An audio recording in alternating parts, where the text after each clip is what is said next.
Alright. Hi, well, my name is Andrew Grimwald, and I'm going to do a presentation about the Mohicans today. So let's get started. So the Mohicans, or also known as the Mohicans with an A, are an eastern Algonquian Native American tribe who originally settled in the Hudson River, or the Hudson River Valley, which was located around Albany, New York, to this day. They were also located near western New England, and they were pretty commonly found around there as well. After the year 1680, many of the Mohicans moved to Stockbridge, Massachusetts, but ever since the 1830s, most of the descendants live in Wisconsin, in a place called Shawanoe County. Sorry, there's going to be a lot of mispronunciations on this because they're all Native American languages that I'm not very good with. And since they formed a federally recognized reservation with the Lenape people called Stockbridge-Munsee Community, and this includes a 22,000 acre piece of land that the U.S. government gave them under the Indian Removal Act, and this is where they reside to this day.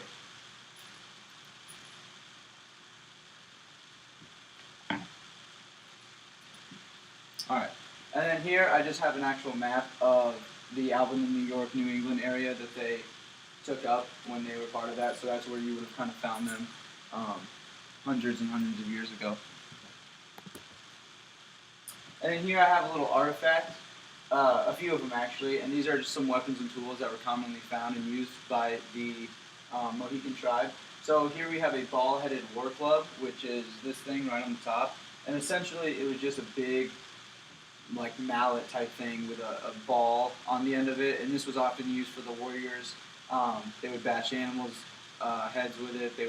Essentially it was used for killing and not much else. And then right down there I have a tomahawk, which I think you guys all know what a tomahawk is. Pretty common, kind of an axe with a nice little pick on the back of it. So I don't know, this was used for war, hunting, cutting down trees, carving canoes, pretty much anything you can think of. The tomahawk came in pretty handy. And then right there on the bottom we have just a typical bow and arrow, which was pretty highly technological for them at the time, but obviously when the Europeans came over they showed them guns and other things like that. But the bow and arrow, once again, used for hunting, used for battles, killing people if they were ever going to war with another tribe, and it proved to be very handy for them.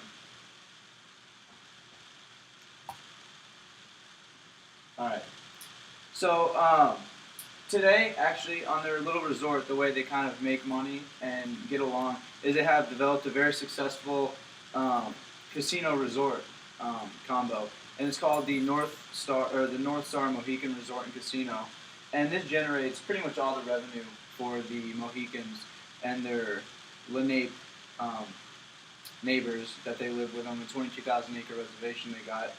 And many of the tribes members, this is kind of where they get their jobs. Most of the people, if they want to have a job or have a successful life or provide for their family, they're going to go work for the casino since it's really lively, high class. A lot of people come and visit it every year, and it's definitely one of the more successful resort and casinos that Native Americans have created.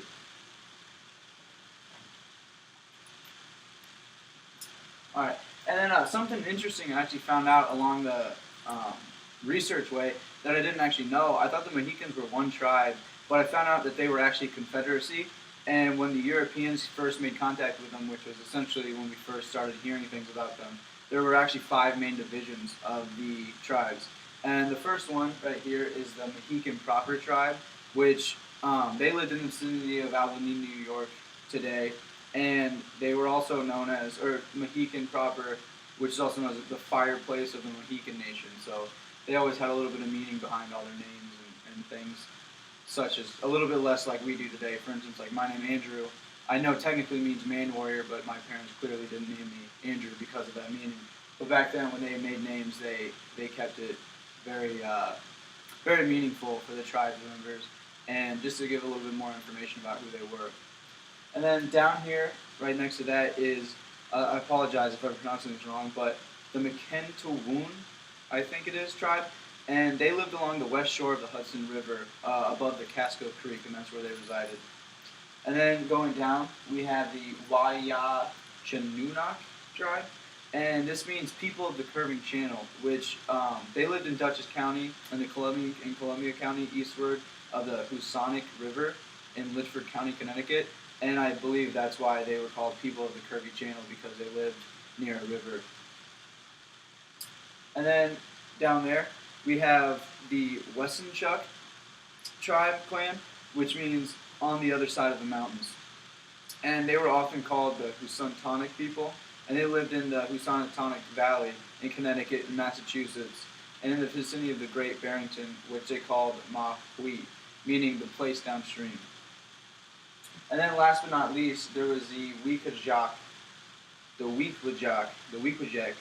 I think it's pronounced, tribe, and they were that meant the upper reaches of a river, and they lived east of the Hudson River near the city of Hudson, Columbia County, New York, which these were not developed states at this time period, but just to give you guys a little bit more of an understanding of today's location of where they are, I decided to do that.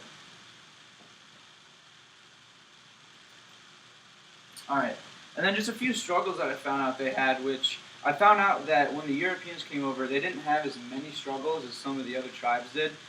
They actually started working together and got along and created trade hubs with the Europeans for furs and other things like that. And in September of 1609, Henry Hudson, who was a European trader for the Dutch, sailed up the Mahicanatuck River, which goes into the Mohicans' territory, just right in the middle of it. And he found himself in a place where he was very rich with beavers and otters and all kinds of things like that, which to the Dutch was some of the most valued furs in that time period for them. So in around 1614, a Dutch trading post was actually created, and it was created on an island, which today that island is called Castle Island. And as the fur trade expanded and furs became more difficult to find, tensions actually began to develop with the Mohawk tribe and the Mohicans, because they took up similar territory and they both had business deals with the Europeans with finding fur and trading with them. So let me go to my next slide. So continue on struggles. So like I said, the Mohicans and the Mohawks ended up having a lot of struggles. And essentially what happened was each group wanted to maintain its share of the trade business with the European allies. But once the fur trading kind of slowed down and they took a high populace of all the animals out, there wasn't as much fur to be sold and found and sold. So what ended up happening is a lot of battles and a lot of people died, and they just got into huge conflicts over it, trying to fight over who got to do business with the Europeans. And then it also didn't help that during this time, the Dutch, English, and French wars were going on, and they were just centered right in the middle of that. So there was a lot of battles where a lot of Mohawks or a lot of Mohicans were killed because of the wars going on with the French, Dutch, and English. And then eventually this led to the Mohicans being driven out of their territory, and they ended up in parts of Massachusetts and Connecticut. So a little bit of what we know about today and what they're doing in the media is James Fenimore Cooper, which is one of the most popular things that happened with the Mohicans, was James Cooper wrote a novel called The Last of the Mohicans, which I think most of you have probably heard of. And this actually ended up turning into a movie later on, which became surprisingly a very popular Native American movie, and it gave kind of a different aspect of what happened. It wasn't a stereotypical, old Western movie where it just looked like the Europeans were these good people and they had to deal with all these struggles. It really showed you, how just kind of just terrifying that entire time was and how bad it was for some of the Native American tribes, because, they got ran out of their land and there was just a lot of death and a lot of disease and just a lot of struggles going on. And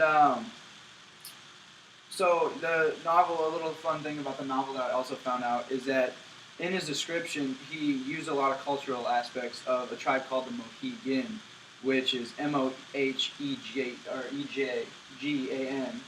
and they were a similar tribe to the Mohicans, Algonquian tribe, but they lived in eastern Connecticut. And although the novel and movie used a lot of key aspects and cultural aspects from the Mohegan tribe, it was still very similar to Mohicans, and they still set the novel in Hudson Valley, or Hudson Valley, which was Mohican territory. So they still, try to portray what it really was like for them, while using some other aspects of some other tribes that were just a little bit easier to portray in a movie.